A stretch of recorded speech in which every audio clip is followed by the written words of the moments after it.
સુલતાનપુરાના પાડવાટા પ્રાથમિક શાળાનો 39મો સ્થાપના દિવસ ઉજવવામાં આવ્યો.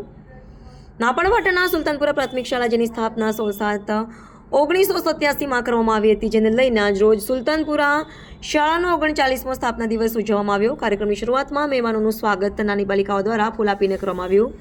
ત્યારબાદ શાળા સ્ટાફ તરફથી આવેલ મહેમાનોનું કલગી અને શાલ ઓઢાડી સન્માન કરવામાં આવ્યું. શાળાની દીકરીઓ દ્વારા પ્રાર્થના ગીત તથા સુંદર મજાનું સ્વાગત ગીત રજૂ કરવામાં આવ્યું. કેક કાપીને શાળાનો જન્મદિવસ ઉજવવામાં આવ્યો. બધાએ ઉત્સાહપૂર્વક ભાગ લીધો. આ પ્રસંગે જિલ્લા પંચાયત નાપડવાટા સીટના સભ્ય પિયુષભાઈ રાજ, નાપડવાટા ગામના સરપંચ શ્રી, શાળાના પ્રિન્સિપાલ શ્રીમતી ભાવનાબેન પટેલ, મોહમ્મદભાઈ પેન્ટર, સમીર રાઠોડ, કેડી રાજ સાહેબ, વહીદભાઈ રાજ અકલાવ, જસભાઈ પરમાર, વજયસિંહ રાજ ભાણપુરા, કમલેશભાઈ પટેલ, દીપકભાઈ પટેલ, દાસકાકા, સીઆરસી સાહેબ, પે સેન્ટરની તમામ શાળાઓના પ્રિન્સિપાલ શ્રીઓ અને સુલતાનપુરા પ્રાથમિક શાળાના શિક્ષકો વિરેન્દ્રભાઈ, મિતેશભાઈ, શ્રદ્ધાબેન, પ્રજ્ઞાબેન, જૂના રિટાયર્ડ આચાર્યશ્રીઓ, એસએમસી સભ્યો અને બાલવાટિકાના બાળકોના વાલીઓનો સ્ટાફ અને સ્કૂલના તમામ બાળકો હાજર રહ્યા હતા.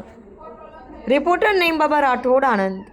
નમસ્તે મિત્રો, હું છું ચાંદની પરમાર. આપની મનપસંદ ચેનલ એટલે કે દીવ મિરર ન્યૂઝ ચેનલને લાઈક કરો, શેર કરો અને ફોલો કરો. અને હા, તેમાં દરરોજ તાજા સમાચાર જોવાનું ભૂલશો નહીં. નમસ્કાર દર્શક મિત્રો, હું છું પાયલ બામભણિયા. આજના મુખ્ય સમાચાર, દેશ વિદેશ, ગુજરાત રાજ્યના તાજા બ્રેકિંગ સમાચાર નિહાળો દીવ મિરર ન્યૂઝ ચેનલ પર દરરોજ રેગ્યુલર.